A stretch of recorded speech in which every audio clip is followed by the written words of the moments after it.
सभी सत्यता और पवित्रता की शक्ति के अनुभवी है ना।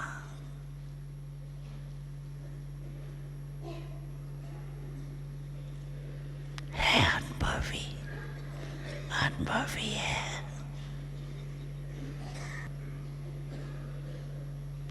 वो लोग प्रयत्न करते हैं लेकिन यथार्थ रूप में न अपने स्वरूप न सद्भाव के यथार्थ स्वरूप को जान सकते।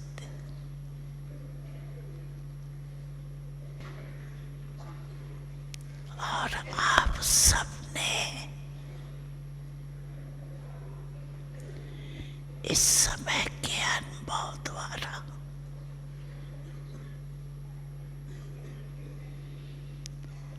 पवित्रता को ऐसे सहज अपनाया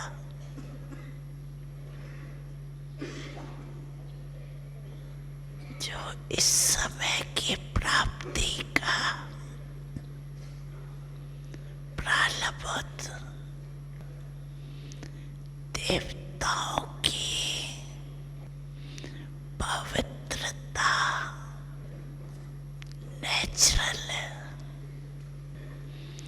और नेचर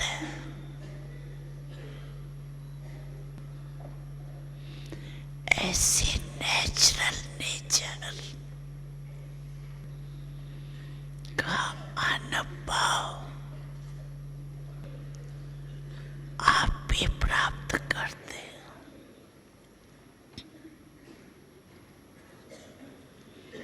तो चेक करो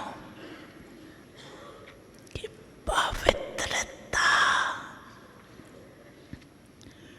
व सत्यता की शक्ति नेचुरल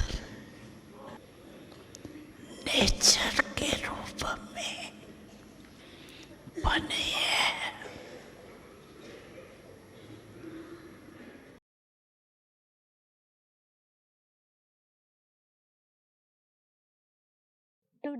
ఈరోజు మనం స్వతహా యోగిగా మరియు సహజ యోగిగా ఉండడం అభ్యాసం చేద్దాము. బాబా మనకు సహజ యోగాన్ని నేర్పిస్తారు. అది ఎవరైనా చేయగలరు. హఠయోగం చేసేటప్పుడు మనం మన కండరాలను, భంగిమలను రకరకాలుగా మార్చాల్సి ఉంటుంది. అలా చేయడం వృద్ధులకు, అనారోగ్యంతో ఉన్నవారికి సాధ్యపడదు. కానీ ఈ మెడిటేషన్ అయితే ఎవరైనా అభ్యాసం చేయగలరు. చిన్నపిల్లలు, యువకులు, వృద్ధులు, అనారోగ్యంతో ఉన్నవారు అందరూ చేయొచ్చు. అనారోగ్యంతో ఉన్నవారైనా సరే మంచం మీద పడుకుని మెడిటేషన్ చేయొచ్చు. బాబా మనకు నేనెవరు, వారెవరు, వారిని ఎందుకు గుర్తు చేయాలి, యోగం యొక్క లాభాలేమిటి అన్న జ్ఞానాన్ని ఇస్తారు. కనుక జ్ఞానంతో యోగం సహజమవుతుంది. బాబాతో సంబంధం సహజ యోగం చేయడానికి సహాయం చేస్తుంది. ఎందుకంటే తల్లిదండ్రులను, స్నేహితులను, ప్రియమైన వారిని, టీచర్ను, గురువును గుర్తు చేయడం కష్టం అనిపించదు. వారిని గుర్తు చేయడానికి వారి పిక్చర్ ఎదురుగా అవసరం ఉండదు. ఎందుకంటే వారు మీకు తెలుసు, మీకు వారంటే ఇష్టం. కావున పిక్చర్ అవసరం ఉండదు. అలానే మనం ఇది ఎక్కడైనా అభ్యాసం చేయొచ్చు. We don't need దీనికోసం any means like మ్యూజిక్ కానీ, or picture చిత్రాలు కానీ, or any మనం భక్తిలో వాడే సామాగ్రి కానీ that we used to ఏవీ have. అవసరం ఉండవు. It can దీనిని consist anytime, ఎప్పుడైనా, anywhere. ఎక్కడైనా, ఎవరైనా అభ్యాసం చేయగలరు. Once ఒక్కసారి మనకు we know బాబా ఎవరు అనేది తెలిస్తే ఇంకా ఈజీ అనిపిస్తుంది. and we have to Baba see పట్ల that we create deep మనకి love for లోతైన Baba. ప్రేమ ఉండాలి. Sometimes అప్పుడప్పుడు some కొంతమంది Brahmins బ్రాహ్మణులకు have no good ఇంట్లో relationship with తల్లిదండ్రులతోనో, mother or father or ఫ్రెండ్స్తోనో, child బాయ్ or ఫ్రెండ్తోనో, friend or beloved ప్రియమైన spouse, వారితోనో, husband or హస్బెండ్తోనో, partner, etc. పార్ట్నర్తోనో మంచి సంబంధం because they are ఉండకపోవచ్చు. betrayed by వాళ్ళ them చేతిలో or not మోసపోయి loved by ఉండొచ్చు, them or లేదా ప్రేమ abused by పొంది them. ఉండకపోవచ్చు, లేదా నిందలు Baba పడి is ఉండొచ్చు. different. కానీ బాబా వేరు. He వారికి has మన పట్ల unlimited అనంతమైన love for ప్రేమ us ఉంది.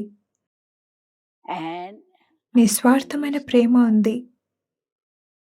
He doesn't వారికి need మన నుండి ఏ anything సహాయం more అవసరం from లేదు. us. వారు Just కేవలం wants మనకు to సహాయం help us. చేయాలనుకుంటున్నారు. And అప్పుడప్పుడు sometimes we have మనం defended వారిని him. Still he అవమానపరిచాము, loves. నిందలు And చేశాము, when he sees అయినా వారు we are ప్రేమిస్తారు. in కలియుగాంతంలో sorrow and trouble, మనం దుఃఖంలో, at the ఇబ్బందుల్లో end ఉండడం of వారు our చూసినప్పుడు youth, he comes వారు వచ్చి and మనల్ని దుఃఖం liberates నుండి us విముక్తి from చేస్తారు. sorrow. Not only that, అంతేకాదు he పావనంగా purifies చేస్తారు us మరియు and he వారు brings అరచేతిలో heaven స్వర్గాన్ని on his తీసుకొస్తారు. tongue. అంతటి Such a అద్భుతమైన wonderful గిఫ్ట్‌ను gift is given. తీసుకొస్తున్నారు. And so వారేం once we చేస్తున్నారు అనేది realize ఒక్కసారి మనం what they రియలైజ్ అయితే bring, we వారి have పట్ల that మనకి deep love for ఆ them. లోతైన ప్రేమ ఉంటుంది. And that ఇది makes ఉన్నప్పుడు yoga యోగం very చాలా easy. ఈజీ అవుతుంది. The second రెండవది thing we need to do మనం is ఆత్మాభిమాని practice స్థితిని అభ్యాసం consciousness. చేయాలి. So ఇంతవరకు far, మనం we were దేహాభిమానులుగా unconscious, ఉన్నాము. కానీ but ఇప్పుడు now నేను we know ఆత్మను I అనేది am a మనకు soul. తెలుసు. But కానీ from the మొదట్లో మనం beginning, we have to remind ourselves నేను again ఒక and again, ఆత్మను, I am a soul. నేను ఈ I will చేతులతో, do my activities కళ్ళతో, with these hands or చెవులతో eyes or లేదా ears or ఇంద్రియాలతో whatever పని organs చేస్తున్నాను we అని are using. పదే పదే But గుర్తు then it చేసుకోవాల్సి becomes ఉంటుంది. కానీ natural తర్వాత to be so ఆత్మాభిమానిగా conscious. ఉండడం సహజమైపోతుంది. Next నెక్స్ట్ thing మనం we have చేయాల్సింది to do ఏమిటంటే is create ఈ పాత total ప్రపంచం పట్ల పూర్తి disinterest వైరాగ్యం in the whole ఏర్పరచుకోవాలి. world. So far, ఇంతవరకు we were మనం interested in material భౌతిక things, పదార్థాల పట్ల ఇంట్రెస్ట్ that is, చూపించేవారమి. బట్టలు, ornaments, ఆభరణాలు, cars, కార్లు, మోటార్ motorbikes, బైక్లు, కంప్యూటర్, computer, ఇళ్ళు, houses, money. డబ్బులు, But వీటి పట్ల now interest we చూపించేవారమి. have the కానీ understanding ఇప్పుడు that all those ఈ means of ఆహ్లాదపరిచేవన్నీ pleasure తాత్కాలికమైనవని అర్థం చేసుకున్నాము. you మీరు go to రెస్టారెంట్‌కు వెళ్ళి restaurant, have nice మంచి food, రుచికరమైన భోజనాన్ని తింటే but once ఆ భోజనం the food passes ఒక్కసారి through నోటి mouth నుండి into కడుపులోకి the వెళ్ళగానే stomach, we ఇక don't ఆ have more ఆహారం యొక్క any రుచి taste of that ఏమాత్రం food. మిగలదు.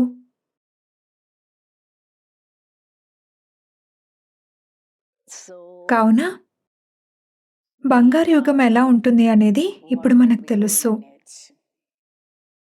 And రేపు tomorrow మనం we బంగారు are యుగంలోకి going to వెళ్తున్నాము. golden age. అక్కడ Then we మనకు will have రోజు 36 36 varieties రకాల of food భోజన every day. పదార్థాలుంటాయి. We will have మంచి nice బట్టలు, dresses, ఆభరణాలు, ornaments, విమానాలు, warm, delicious రుచికరమైన fruits, ఫలాలు, juicy రసమున్న fruits. ఫలాలు ఉంటాయి. You have to just squeeze the కేవలం fruit ఆ and పండుని you will have పిండితేనే చాలు sweet మధురమైన జ్యూస్ juice. లభిస్తుంది. So కావున knowing మనం రేపు ఏం పొందబోతున్నాము అనేది తెలుసు కనుక వర్తమానంలో మా యొక్క ఆర్భాటం పట్ల, షో పట్ల మనకు ఇంట్రెస్ట్ ఉండదు. మరియు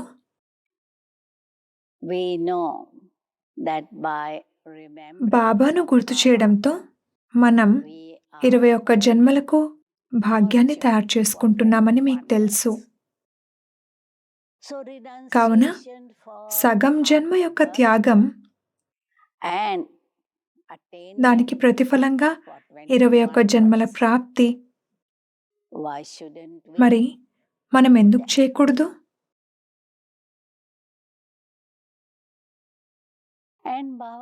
బాబా మనకు మనసును ఎలా బిజీ పెట్టుకోవాలో నేర్పించారు. ఎందుకంటే మీరు మీ మనసును బిజీ పెట్టుకోకపోతే ఏమంటూ ఉంటారంటే, ఖాళీగా ఉన్న మనసు దయ్యాల ఇల్లు వంటిది అని. కనుక స్వదర్శన చక్రధారిగా అవ్వండి, చక్రం తిప్పండి, మరియు మురళి రివైజ్ చేసుకోండి, చింతన చేయండి లేదా మెడిటేషన్ చేయండి.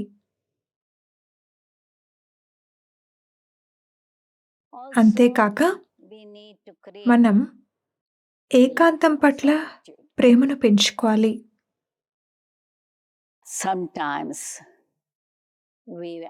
అప్పుడప్పుడు మనకు మాట్లాడడం పట్ల, నెట్ చూడడం పట్ల, ఫేస్బుక్, సోషల్ మీడియా మొదలైన వాటి పట్ల చాలా ఇంట్రెస్ట్ ఉంటుంది. కానీ అదంతా టైం వేస్ట్ అని ఇప్పుడు మనకు తెలుసు. కావున ఏకాంతం పట్ల ప్రేమను ఉంచుకోండి. మీ కర్మయోగాన్ని, అవసరమైన బాధ్యతలను పూర్తి చేసుకున్న వెంటనే బాబా స్మృతిలో కూర్చోండి. ఎందుకంటే అది పరిస్థితులను ఎదుర్కొనే శక్తిని, సంస్కారాలను మార్చుకునే శక్తిని పొందడానికి సహాయం చేస్తుంది. కనుక మనకు యోగం యొక్క లాభాలు తెలుసు. కనుక ఎంత సమయం వీలైతే అంత సమయం మనం యోగానికి కేటాయించాలి. దేహి అభిమానిగా అయ్యే కొద్దీ మనం అంతర్ముఖిగా అవుతాము. లేదంటే దేహాభిమానంతో మనం బాహ్యముఖులుగా ఉంటాము. అటు ఇటు చూస్తూ, ఆలోచిస్తూ, మాట్లాడుతూ, పోల్చుకుంటూ ఉంటాము. కావున ఇప్పుడు అంతర్ముఖిగా ఉండండి. ఎకానమీ పాటించేవారిగా ఉండండి. ఎక్కడైతే 2 పదాలు సరిపోతాయో అక్కడ 10 పదాలు వాడాల్సిన అవసరం లేదు. సంగమయుగంలో సమయం, ధనం, శక్తి, సంకల్పాలు చాలా విలువైనవి.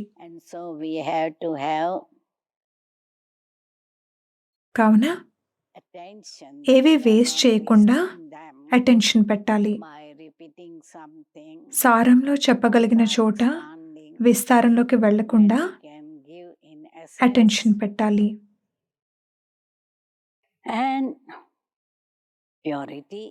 సహజ యోగిగా అవ్వడానికి పవిత్రత తప్పనిసరి. ప్రతి రాఖీ పండుగకు మనం బాబాకు నేను పవిత్రంగా ఉంటాను అని ప్రతిజ్ఞ చేస్తాము. మనం జన్మించగానే పవిత్రంగా కండి, యోగిగా కండి అనే మంత్రాన్ని బాబా ఇస్తారు. కావున నేను సూక్ష్మ, స్థూల వికారాలన్నింటిపైన విజయం సాధించగలిగేలా మెడిటేషన్, చెకింగ్, రియలైజేషన్ మరియు దృఢ సంకల్పంతో చేసే శ్రమ పట్ల అటెన్షన్ పెట్టాలి. నేను వికారాలపై విజయం పొందాలి. అప్పుడు యోగం స్వతహాగా సహజంగా ఉంటుంది. కావున స్వతహా యోగిగా కండి, సహజ యోగిగా కండి, సదా యోగిగా కండి. ఓం శాంతి.